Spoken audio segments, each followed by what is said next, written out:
नमस्कार दोस्तों, मैं हूँ रामलीन विश्वकर्मा। तो आज हम पढ़ेंगे हमारा जो है चौथा लेसन।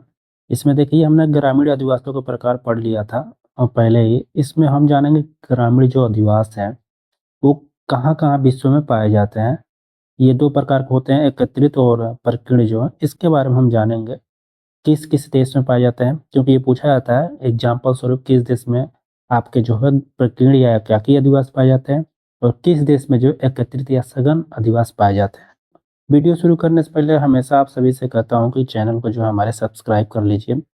साथ ही इसको आप लोग लाइक कर दीजिए, शेयर कर दीजिए, ताकि जो भी मिडिल क्लास है, जो फ्री में चाहते हैं यूजीसी नेट ज्योग्राफी पढ़ना, उनका जो है भलाई हो सके। बहुत सारे लड़कों का रिजल्ट हुआ होगा, बहुत सारों का नहीं हुआ होगा, किसी का नेट हुआ होगा, किसी का पीएचडी सिलेक्शन के लिए हुआ होगा, किसी का जेआरएफ हुआ होगा। अब देखो ये जो कैटेगरी है ना जेआरएफ की, इसमें जो है आपको 1% ऑल इंडिया मानना पड़ेगा, ठीक है? 1% लड़कों में होगा तब जाकर सिलेक्शन होगा। मेरा भी नेट कई बार हुआ, ठीक है? मेरे इर्द-गिर्द लोग हैं उनका भी नेट कई बार हुआ है। जेआरएफ लाने के लिए ना, जेआरएफ पाने के लिए आपको क्या करना होगा, लगभग-लगभग 1% में आना पड़ेगा। ये 1% किसमें से निकल के आता है? 6% जो नेट होते हैं, ठीक है? अब नेट कितने लोग होते हैं? हर कैटेगरी में लगभग किसी में 800 होंगे, किसी में ओबीसी में मान लो 600 होंगे। ये जनरल में मान लो आपके जो है 800 होंगे। तो इस कैटेगरी के स्टूडेंट निकल के किस में आते हैं? आपके नेट वाले ये जेआरएफ में आते हैं। अपने टॉपिक पर आते हैं, तो चैनल को सब्सक्राइब, शेयर, लाइक कर दीजिए। अब शुरू करते हैं अपना वीडियो यहाँ से। देखिए ये प्रक्रिया एकाकी दिवस थोड़ी मैं आपको बता दिया हूँ क्योंकि ये दूर-दूर छितराए होते हैं। इसको ब्लास ने क्या कहा है? अपकेंद्रित प्रवृत्ति कहा है, ठीक है? सेंट्रीफ्यूगल टेंडेंसी कहा था ब्लास ने। ये आपको क्लियर हो गया? पूछा जाए कि किसने अपकेंद्रित प्रवृत्ति कहा? तो ब्लास ने कहा था। किसको? प्रकीर्ण या एकाकी दिवस को। यहाँ तक क्लियर? चलिए आगे बढ़ते हैं अपने टॉपिक में और आते हैं। देखो इसका प्राकृतिक जो आधार होता है ना, ये होता है धरातली जलवायु, जलाशय, वन, कि वहाँ पर वन है कि नहीं, जलाशय है कि नहीं, वहाँ पर वर्षा होता है कि नहीं, ये सारी चीज़ें देखी जाती है किसमें? प्रकीर्ण या एकाकी दिवस में। ये चीज़ें यहाँ तक आपका क्लियर हो गया। अब देखिए विश्व में देखा जाए प्रकीर्ण या एकाकी दिवस कहाँ-कहाँ पाए जाते हैं, तो देखो विश्व में वितरण देखा जाए, यूएसए, कनाडा, नॉर्वे, स्वीडन, ये जो है यूरोप के देश, ब्रिटिश द्वीप, फिर से लैटिन अमेरिका, मेक्सिको, अर्जेंटीना में, उसके बाद से अफ्रीका में देखोगे तो ये दक्षिणी पूर्वी आपके भाग में यहाँ पर देखने को मिल ही जाते हैं। जो विकसित है एशिया में देखो जापान जो विकसित है, चीन के कुछ हिस्सों में ये आपको प्रकीर्ण या एकाकी अधिवास देखने को मिलते हैं। अब आते हैं हम लोग एकाकी जो है एकत्रित जो होता है सघन अधिवास, एकाकी के बाद से सघन अधिवास पर आते हैं और इसको हम लोग देख लेते हैं। अब देखो ये सघन अधिवास देख लेते हैं हम लोग। इसमें हम मैं आपको पहले भी बता चुका हूँ पार्ट 2 वीडियो में सघन अधिवास क्या होता है, पुंजित ग्राम क्या होता है, जो क्या होता है कि एक आस-पास एक केंद्र के रूप में बसा हो, ठीक है? एक ही जगह पर खूब बसा हो। संयुक्त ग्राम क्या होता है कि जो पूर्वाग्राम होते हैं कई मिल के उसके इर्द-गिर्द होते हैं, उसके बाद से कई पूर्वाग्राम मिल जाता है, संयुक्त ग्राम बन जाता है। मैं आपको पहले ही बता चुका हूँ। फिर से आपका हो गया यहाँ पर अपखंडित ग्राम। अपखंडित ग्राम में आप देखोगे कि कोई एक यहाँ से नदी गुजरता होगा इसके इर्द-गिर्द से, उसके इर्द-गिर्द किनारे पर जो है 4-4 5-5 ग्राम बसे होंगे, ठीक है? अब इसको हम देखें आके थोड़ा नीचे, तो देखो इसका आधार प्राकृतिक में वही है कि देखो यहाँ पर समतल भूमि होना चाहिए, जलवायु अच्छी होनी चाहिए, मृदा अच्छी होनी चाहिए, प्राकृतिक, सांस्कृतिक में लॉ अच्छे होने चाहिए, जो लोग वहाँ के अच्छे होने चाहिए, ये सारी चीज़ें अच्छी होनी चाहिए। जहाँ पर बहुत डेंस जनसंख्या होती है, वहाँ पर ये बसे होते हैं।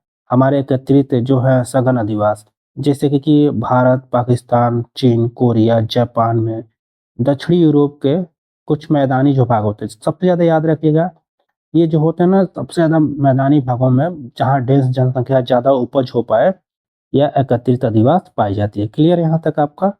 अब चलिए आगे जान लेते हैं कि भारत में ग्रामीण आदिवासियों के प्रकार, क्योंकि हमने विश्व के परिप्रेक्ष्य में पढ़ा, तो भारत में देख लेते हैं। सेम वही चीज़ें ये कहाँ-कहाँ पाए जाते हैं, एरिया देख लेंगे, ठीक है? तो भारत में देखा जाए ग्रामीण आदिवासियों के 4 प्रधान वर्ग पाए जाते हैं। आप लोग यहाँ पर देख सकते हैं, 4 प्रधान वर्ग में कौन-कौन आते हैं? पहला प्रक्रिया एकाकी आदिवासी, वही चीज़ सेम है। ये पहाड़ी क्षेत्रों में कम उपजाऊ भूमि होती है, वहाँ पाई जाती है। मैंने आपको शुरू में ही बता चुका है। ये ऊँचे-ऊँचे पहाड़ों पर देखिए, यहाँ पर ऊँचे-ऊँचे पहाड़ों पर घर बने हुए हैं। ये आप देख सकते हैं, ये पाई जाती है। क्लियर? जम्मू कश्मीर आप ले लो। जैसे अपखंडित आदिवासी जो होते हैं, कुछ दूरियों या लघु पूर्व पर बसे होते हैं, अपखंडित जो होते हैं, जैसे आपको पश्चिम बंगाल में इसका उदाहरण देखने को मिलेगा। आपको कुछ दूरियों पर जो बसे होते हैं छोटे-छोटे, उसे हम क्या कहते हैं? लघु पूर्वा कहते हैं, लघु पूर्वाग्राम। छोटा रूप में 4-5 घर एक पास, 4-5 घर एक पास, 4-5 उसके किनारे आपका कोई आपका नदी हो, तालाब हो, उसके किनारे बसे होते हैं। उसे अपखंडित आदिवासी कहते हैं। पश्चिम बंगाल में इसके उदाहरण देखने को मिलते हैं, भारत में।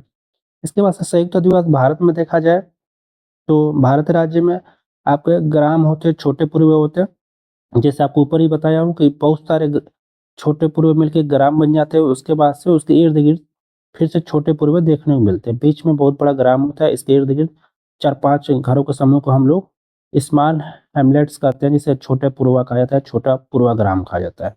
तो ये जो है आपको गंगा घाटी में देखने को मिलता है। ठीक है? फिर से इसके बाद से आता है हमारा सघन संहत अधिवास जो होता है। अब इसको देख लेते हैं। ये पास-पास एकदम संकेंद्रित होता है, पास-पास। तो उत्तरी विशाल का जो मैदान अपना ना, गंगा का मैदान सबसे बड़ा, ठीक है? वहाँ पर ये देखने को मिलता है। जैसे हम लोग का क्षेत्र है, उत्तर प्रदेश, बिहार, पंजाब वाला एरिया, यहाँ पर ये संघन एवं संहत अधिवास देखने को मिलता है। ये एकदम डेंस होता है, देख लो एकदम डेंस। कई सारे घर मिलके ग्राम बन रहे हैं, ठीक है? एकदम डेंस होता है। क्लियर यहाँ तक? अब चलिए आगे बढ़ते हैं हम लोग। अब हम लोग यहाँ पर देख लेते हैं, थोड़ा एक यहाँ चीज़ अपडेट कर देता हूँ, क्योंकि भारत में जो जनसंख्या है ग्रामों में, वो लगभग 68.8 है 2011 सेंसस के अनुसार, याद रखिएगा। ये मैं अपडेट करते चलता हूँ ताकि आप लोगों को आसानी हो, ठीक है? अभी तक हमने देखा है कि विश्व में कैसे जो है आदिवास बसे हुए हैं। आदिवास के रूपों में वर्गीकृत किया गया था और उसके 4 भाग थे, ठीक है? ये देखा। अब देख लेते हैं जो अधिवास है वो बसने का आकार उसका कैसा है, या लकार है, ठीक है, झील-नुमा आकार है, ये हम देखेंगे। क्लियर? तो चलिए अभी हम इसको देखते हैं, ग्रामीण आकार की, जो ग्राम किस आकार में बसे हुए हैं और बसने का कौन-कौन से इसके कारक हैं। ठीक है? तो देखो देखा जाए तो हम लोग ग्राम आकृति का वर्गीकरण को भौतिकी आकृति के रूप में पढ़ेंगे डिटेल में। इसको 3 रूपों में इसे पढ़ा जाता है। एक तो होता है कार्यात्मक आकृति, ठीक है? और एक होता है भौतिकी, इसी को हम पढ़ेंगे, यही पूछा जाता है। फिर से जननांकी या सामाजिक आकृति, इसके अनुसार जो किसी ग्राम का आकार बसता है। क्लियर? तो आगे हम देखें तो बढ़े तो इसमें हम भौतिकी आकृति को ही पढ़ेंगे। अब इसके 12 प्रकार होते हैं, ये पूछा जाता है, ये बहुत बार एग्जाम में पूछा गया है।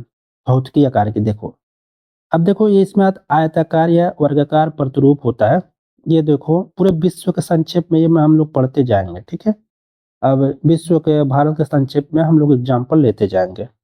तो भौतिकी या आकारिकी के अनुसार ग्रामीण प्रतिरूप देखें तो हम लोग आयताकार जो होता है, रेक्टेंगुलर या स्क्वायर पैटर्न जिसे कहा जाता है।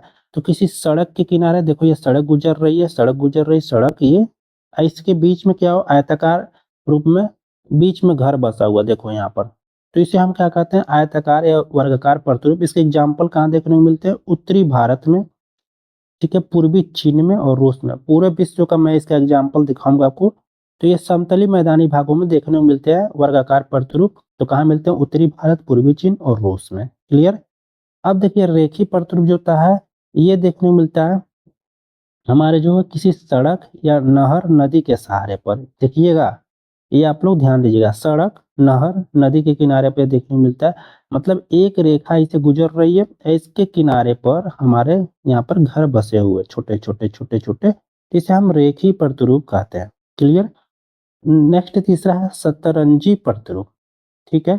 अब शतरंजी में चेस बोर्ड पैटर्न जिसे कहा जाता है, ये क्या है कि ये चौकोर पट्टी पर देखने को मिलता है नियोजित रूप में। तो इसे नियोजित रूप में बसाया गया तो चौकोर पट्टी में देखो ये सड़क है, यहाँ से गुजर रही है, गुजर रही है, एक आयताकार ही रूप है। ये भी समतली मैदानों में देखने को मिलता है, ठीक है? इसे हम कहते हैं शतरंजी प्रतिरूप। इसको देखोगे ना तो ये एकदम जो शतरंज का बोर्ड होता है ना, सेम आकार में एकदम वैसे ही बना रहेगा, इसलिए इसे शतरंजी प्रतिरूप। सड़क गुजरेगी, एकदम बराबर बराबर खाने पर घर बसे रहते हैं, तो शतरंजी प्रतिरूप इसे कहा जाता है। ठीक है, अब इसके पास आता है वृत्ताकार अंडाकार प्रतिरूप। ये क्या होता है? ये तालाब और झीलों के किनारे पे बसा होता है, मतलब एक तालाब अपने गांव में, उसके इर्द गिर्द घर बन जाए। ठीक है, जैसे यहाँ पर देख रहे हो आप लोग एग्जाम्पल में, तो क्या होता है, या झील हो वहां बन जाए तो उसे हम क्या कहेंगे? वृत्ताकार या अंडाकार प्रतिरूप। क्लियर? ये देखो आपको दक्षिणी भारत में ज्यादा तालाब हैं तो वहां देखने को मिलते हैं ऐसे घर। ठीक है, इसके बाद आता है अर्धवृत्ताकार प्रतिरूप। ये जो होता है कहाँ मिल रहा है देखने को? तो ये देखने को मिलता है आपको नदी विस्तार पर, जहाँ गोखुर झील बनते हैं। अर्धवृत्ताकार प्रतिरूप गोखुर झील के किनारे, मतलब नदी जहाँ आपके मध्यावस्था में होती है और उसकी कमजोर पार्ट हो जाता है, तो क्या होती है कि वो बल खाते हुए चलती है और ऐसे ऐसे पैटर्न करती है। तो ये जो है ना, इसको हम गोखुर, यहाँ पर घर बन जाए, यहाँ पर घर बन जाए। ठीक है, तो ये उसके बाद से जब धार इसका बढ़ता है तो इसको छोड़ देती है, यहाँ से काट के सीधा कर देती है। तो इसके किनारे जो घर बस जाए, जैसे हमारे गोरखपुर में जो है रामगढ़ ताल के किनारे घर बसे हुए हैं, वो एक तरह से गोखुर झील का ही एग्जाम्पल है। ठीक है, तो नदी बीसी पर या गोखुर झील के किनारे बसा हुआ घर जो होता है उसे हम अर्धवृत्ताकार प्रतिरूप कहते हैं। त्रिभुजा प्रतिरूप, त्रिभुजाकार प्रतिरूप क्या होता है? ये दो सड़कों के संगम के या बाधा के या बांध के कहा जाए बीच में हो। ठीक है, तो एक देखा जाए दो सड़कों का संगम, मतलब कोई सड़क यहाँ से आके इसे मिल रही है, एक सड़क यहाँ से, एक सड़क यहाँ से आके इसे मिल रही है। अब यहाँ पर घर बसे हुए हैं। ठीक है, ये यहाँ पर आके घर बसे हुए, यहाँ पर आके घर बसे हुए हैं, तो इसे हम क्या कहेंगे? इसे त्रिभुजाकार प्रतिरूप कहेंगे। क्लियर? तो त्रिभुजाकार प्रतिरूप आपको यहाँ तक समझ में आ गया। अब देखिए नेक्स्ट आता है सतवां अरीय प्रतिरूप। ये क्या होता है? ये होता है कि कोई सड़क केंद्र से जा रही है, मतलब केंद्र से मान लो एक केंद्र है, यहाँ पर आके चौराहे पर बहुत सारे सड़कें मिलती है, इधर जा रही, इधर जा रही, इधर जा रही, इधर जा रही, इधर जा रही है। अब यहाँ पर इसके जो सड़क के किनारे घर बसे हुए हैं, इसी को हम अरीय प्रतिरूप कहते हैं। क्लियर? ये जो है मध्य दक्षिणी भारत में देखने को मिलता है, ये वाला हिस्सा। ठीक है, इसके बाद से एल आकृति शेप। एल आकृति शेप क्या होता है? दो मार्गों के संगम पर एक अवरोध होता है। जैसे ये आकृति शेप में मान लो एक ऐसे सड़क आई और ये फिर से ये आके यहाँ पर एक सड़क मिल रही है। ठीक है, ये एल आकृति से हुआ है। यहाँ पर घर बसे हुए हैं, यहाँ पर घर बसे हुए हैं, यहाँ पर घर बसे हुए हैं। इसे हम दो मार्गी संगम पर अवरोध कहते हैं। ये एल आकृति होता है, पूछा जाता है। फिर से नेक्स्ट होता है टी आकृति। अब टी आकृति हम लोग देख लेते हैं कि टी शेप में हमारा जो मुख्य सड़क में अन्य मार्ग मिलता है, जैसे मान लो एक हाईवे जा रही है, इसमें कोई आके सड़क मिल जाए। ठीक है, इसे हम टी आकृति, बीच में इसे मिल जाए अन्य मार्ग, इधर से कोई आके मिल जाए और यहाँ पर इसे घर बसा हुआ हो, यहाँ पर घर बसा हुआ है, इसे हम क्या कहेंगे?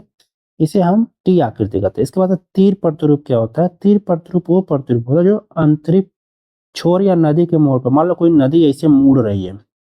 ठीक है, ऐसे मुड़ रही है। मान लो तीर कैसे बनता है? ऐसे ही बनता है। ठीक है, अब नदी ऐसे मुड़ रही है, या कोई अंतरीप है, अंतरीप मतलब कोई हिस्सा टूट गया है।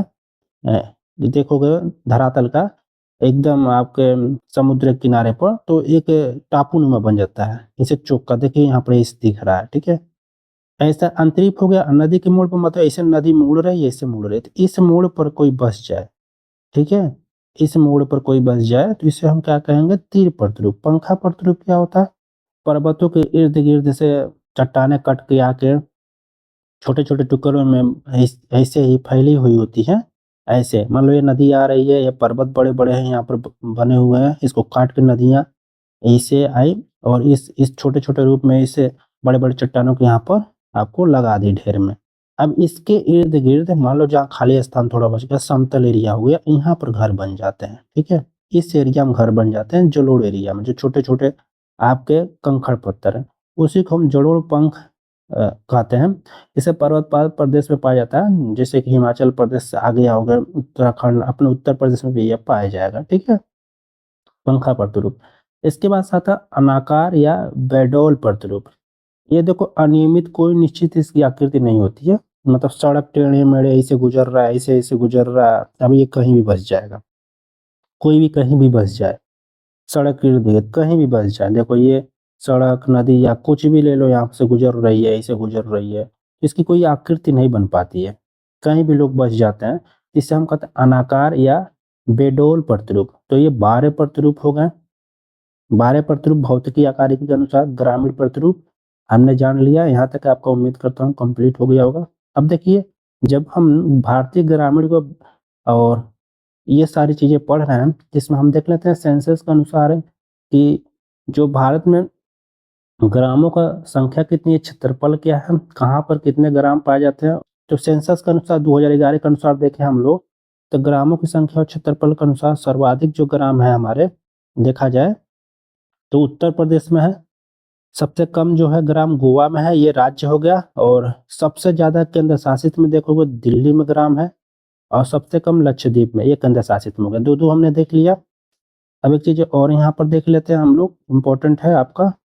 अब एक चीज़ देखोगे यहाँ पर लघु ग्राम जो है, लघु ग्राम पश्चिम बंगाल में 2.3 वर्ग किमी की दूरी पर ही पाए जाते हैं, और उत्तर प्रदेश में जो 2.4 वर्ग। तो सबसे लघु ग्राम स्मॉल विलेज जो है पश्चिम बंगाल में, उसके बाद से उत्तर प्रदेश में। अति बृहद ग्राम, बड़े बड़े ग्राम जो है, सबसे ज़्यादा बड़ा ग्राम हमारा अगर केंद्र शासित में देखोगे तो जम्मू कश्मीर में 34.6 वर्ग किमी का एरिया लेता है। सबसे बड़ा ग्राम है जम्मू कश्मीर में, उसके बाद अरुणाचल प्रदेश होता है। दूर दूर घर बसे हुए हैं बहुत सारे एरिया में। मान लो इतना बड़ा एरिया में 10 ही घर हो जम्मू कश्मीर में, 36 किलोमीटर का ये एरिया ले लिया, माफ करना 34.6 किलोमीटर का, ठीक है, ये वर्ग किमी ले लिया। तो ये क्या हो गया, ये हमारा सबसे बृहद ग्राम हो गया जम्मू कश्मीर में। और सबसे छोटा मान लो 2.3 किलोमीटर वर्ग में ही फैल गया है, क्या, हमारा पश्चिम बंगाल का एक छोटा सा ग्राम। तो छोटा ग्राम कहाँ, पश्चिम बंगाल में। बृहद ग्राम कहाँ, जम्मू कश्मीर में। अब राष्ट्रीय औसत जनसंख्या देख लेते हैं, औसत ग्राम आकार में। तो देखा जाए तो ये 5.5 वर्ग किमी है औसत ग्राम आकार देखा जाए पूरे भारत में। अब कुल ग्राम की संख्या है, आप देखोगे 593 आपका 64,000, ये राष्ट्रीय ग्राम है। ये क्या है, कुल ग्रामों की संख्या भारत में ये निकाला गया है, ठीक है, 2011 के अनुसार 593,000, ठीक है, 593,000 आपका जो है ग्राम है भारत में 2011 के अनुसार, ठीक है। और औसत ग्राम का आकार कितना है अगर निकाला जाए पूरे भारत में, तो 5.5 वर्ग किमी में औसतन ग्राम बसे हुए हैं। इसके बाद से अधिक जनसंख्या देखोगे तो सबसे अधिक जनसंख्या जैसा कि आपको बताया उत्तर प्रदेश और बिहार में है, ठीक है, ग्रामों में। कम जनसंख्या जो छत्तीसगढ़, मणिपुर और झारखंड, अरुणाचल प्रदेश में सबसे कम जनसंख्या ग्रामों में रहती है। क्लियर। अधिक घनत्व में अधिवासों का, तो 100 किमी स्क्वायर के हिसाब से अगर देखा जाए तो राष्ट्रीय स्तर पर देखा जाए राष्ट्रीय औसत घनत्व जो है 18 ग्राम आपको 100 किलोमीटर में मिलता है। 100 किलोमीटर में कितने ग्राम मिलते हैं भाई, तो हमारे 18 ग्राम देखने को मिलते हैं भारत में, ठीक है, 2011 के अनुसार। उसके बाद से देखा न्यूनतम जो ग्राम होते हैं अगर 100 किलोमीटर में देखा जाए तो हमारे 100 वर्ग किलोमीटर में न्यूनतम 3 ग्राम जम्मू कश्मीर मिजोरम में, और पश्चिम बंगाल में 43 ग्राम 100 वर्ग किलोमीटर मिलते हैं, आप देखेंगे यहाँ पर। अब देखो ग्रामीण प्रशासनिक नियोजन में 2 अक्टूबर 1959 के हमारे जो है प्रधानमंत्री पंडित जवाहरलाल नेहरू द्वारा पंचायती राज व्यवस्था लाई गई थी नागौर राजस्थान में। ये याद रखना पूछा जाता है। फिर से इसको 1963 में भारत के सभी राज्यों में स्थापित किया गया था इस ग्रामीण प्रशासनिक नियोजन को, जो नागौर से शुरू हुए थे। फिर से इसका क्या हुआ कि 73वां संशोधन अधिनियम आया 1993 में। ये सर्वाधिक दर्जा इसको दी गई थी संवैधानिक रूप से, ठीक है। प्राथमिक स्तर पर ग्राम सभा बनाया गया था कब, 1993 में। संशोधन कौन सा था हमारा, 73वां संशोधन। यहाँ तक आपका क्लियर हो गया। यहाँ तक तो हमने पढ़ लिया ग्रामीण प्रशासनिक नियोजन का विकास कैसे हुआ था, किसने भारत में किया था। अगर पूरे विश्व में देखा जाए, भारत में भी देखा जाए कि ग्रामीण नियोजन के प्रतिमान जो है मॉडल ऑफ रूरल प्लानिंग कैसे हुआ और किसने किया, कैसे इसका विकास तेजी से हुआ किसी ग्राम का, और धीरे धीरे वो ग्राम विकसित कैसे हुआ, फिर से वो जाकर नगर कैसे बना। तो इसमें विकास केंद्र प्रतिमान ग्रोथ सेंटर मॉडल सबसे इम्पोर्टेंट है। इसमें देखो कोई केंद्र लिया जाता है, उसके बाद उसका विकास किया जाता है। उसमें क्या होता है, नवाचार और नवीनतम क्रियाएं की जाती हैं, और उसके बाद से आर्थिक क्षेत्र संगठन उसमें किया जाता है आसपास के क्षेत्रों का। फिर से उसके बाद से क्या होता है, उस एरिया का या उस क्षेत्रों को मिलाकर जो प्रदेश का विकास होता है संतुलित होता है, ठीक है। अब इसमें सर्वप्रथम काम किसने किया था, तो ये सिद्धांत मैं पूरा पढ़ा चुका हूँ, जाकर आप सिद्धांत वाली वीडियो देख सकते हो, प्लेलिस्ट में मिल जाएगा। मूल आधार जो है पैराक्स में 1955 में दिया था। विकास ध्रुव सिद्धांत ये देखो विकसित हुआ था 55 में, लेकिन सिद्धांत 1950 में ये आ गया था, ठीक है। पूर्णतः विकसित 1955 में हुआ था। अन्य में बोर्डविले, मिर्डाल, हर्षमैन आते, इनको भी मैंने पढ़ा चुका है। 1966 में आपके जो है बोर्डविले ने इसी में संशोधन किया था पैराक्स में। इसके बाद से देखा जाए तो नवाचार प्रसारण सिद्धांत जो 1967 में एक आधार के रूप में प्रस्तुत किया गया था। ये भी ग्रामीण नियोजन के प्रतिमान से ही संबंधित है। भारत में प्रयोग पहली बार किसने किया था? तो R P. Mishra, K V. Sundaram, R K. Pathak ने ग्रामीण नियोजन जो प्लानिंग है, मॉडल ऑफ रूरल प्लानिंग का प्रयोग किया था। ये आप लोग ध्यान दीजिएगा। यहाँ तक क्लियर हो गया आपको ग्रामीण नियोजन प्रतिमान में कौन कौन काम किया है।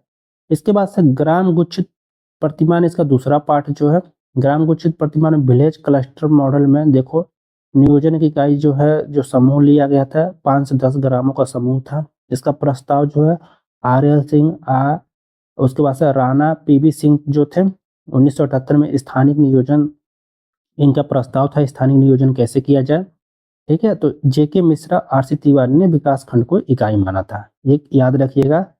आगे बढ़ते हैं। नगर और नगरीय क्षेत्र की संकल्पना, देखिए पार्ट 7 आ गया हमारा। अब नगर और नगरीय क्षेत्र की संकल्पना, क्योंकि ग्राम का विकास हमने देखा, ग्रोथ सेंटर वहां पर देखा, तो ग्राम जब डेवलप होगा तो नगर में कन्वर्ट होगा। अब देखिए नगर का 2 अर्थ होता है, एक तो संकुचित, ठीक है, एक होता है व्यापक।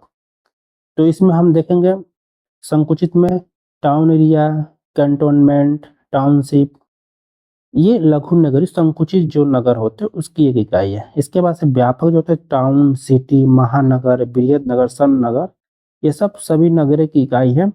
ये किसके द्वारा था? माइकल बोस्ट द्वारा प्रस्तुत किया गया था 1960 में। अब रेटिजल क्या है? 1967 में नगर जनसंख्या और गृहों का सस्ता समूह बृहद व्यापक मार्ग के केंद्र पर स्थित होता है। क्लियर यहाँ पर। अब चलिए हम आगे बढ़ते हैं। मानक नगरीय क्षेत्र में भारत में जो इसका स्टैंडर्ड अर्बन एरिया का डेवलपमेंट का पहली बार चर्चा किया गया था भारतीय जनगणना 1971 में। इसका उद्देश्य क्या था? 1971 में तुलनात्मक आंकड़ों का प्रदान करना। तो केंद्रीय नगर की जो कोर टाउन की जनसंख्या न्यूनतम 50,000 होनी चाहिए, 1971 में डिसाइड किया, तभी उसको मानक नगरीय क्षेत्र माना जाएगा। क्लियर। इसके बाद से इसमें दूसरी बात कही गई समवर्ती क्षेत्र घनिष्ठ सामाजिक आर्थिक संबंध होने चाहिए, ठीक है। जो इसका समवर्ती क्षेत्र है उसमें क्या है? सामाजिक और आर्थिक संबंध होने चाहिए। तीसरी बात की गई थी इसमें भविष्य की संभावना आगामी दशकों में पूर्णतः नगरीकृत है। तो ये संभावना जताया गया था कि भविष्य में ये पूर्णतः नगरीकृत हो जाएगा अगर ये सामाजिक और आर्थिक संबंध रखता है। कोई भी छोटा सा आपका केंद्रीय नगर है, ठीक है, जिसमें 50,000 न्यूनतम जनसंख्या होनी चाहिए। भारत में इसे क्या कहा जाता है? सूबा कहा जाता है। इस जो मानक नगरीय क्षेत्र स्टैंडर्ड अर्बन एरिया के बारे में 1971 में चर्चा की गई थी, उसको शॉर्ट में सूबा कहा जाता है। देखो इसका यस है, इसका यू और इसका जो है ए, तो इसे भारत में सूबा कहा जाता है। और वहीं यूएसए में इसको हम क्या कहते हैं? यस एम यस ए, ठीक है। अब देखो यहाँ पर पूछा जाता है, यहाँ क्वेश्चन अभी पूछा गया था, आप HPSC assistant professor population range by category. Urban classes जो होते हैं, फर्स्ट क्लास में जनसंख्या कितनी होती है? 1 लाख से ज़्यादा होती है। सेकंड क्लास में जो जनसंख्या होती है वो 50,000 से 99,999 होती है। फिर से यहाँ पर देखोगे थर्ड क्लास में, तो यहाँ पर जो है 20,000 से 49,999। ये फोर्थ क्लास में 10,000 से 19,999। फिफ्थ क्लास में यहाँ पर जनसंख्या जो होती है आपके ये 5,000 से 9,999। और सिक्स क्लास में आपका लेस देन 5,000 जनसंख्या होती है। क्या अर्बन क्लासेस है, कैटेगरी की गई है पॉपुलेशन के हिसाब से कि इसकी जनसंख्या क्या है और इसकी क्लासेस क्या है। यहाँ तक क्लियर हो गया। पूछा जाता है, याद रखिएगा, क्वेश्चन पूछ जाता है कि अर्बन क्लासेस 6 में कितनी जनसंख्या होती है, फोर्थ में कितनी होती है, फर्स्ट में कितनी होती है, ये आप लोग ध्यान दीजिएगा। तो यहाँ तक हमने क्लियर कर लिया। अब हम आगे जो पढ़ेंगे वो नगरीय विकास की उत्पत्ति की अवस्था, ये 8वां लेसन होगा। तो अगले हम वीडियो में इस पर चर्चा करेंगे। मिलता हूँ आप सभी से नेक्स्ट वीडियो में। तो चैनल को सब्सक्राइब, लाइक, शेयर जरूर कीजिए। देखिए रिजल्ट बहुत टफ बन रहे हैं, बहुत ज़्यादा कट ऑफ हाई जा रहा है, तो मेहनत से पढ़ो, फ्री में सब कुछ दे रहा हूँ। लाइक, सब्सक्राइब, शेयर जरूर करो।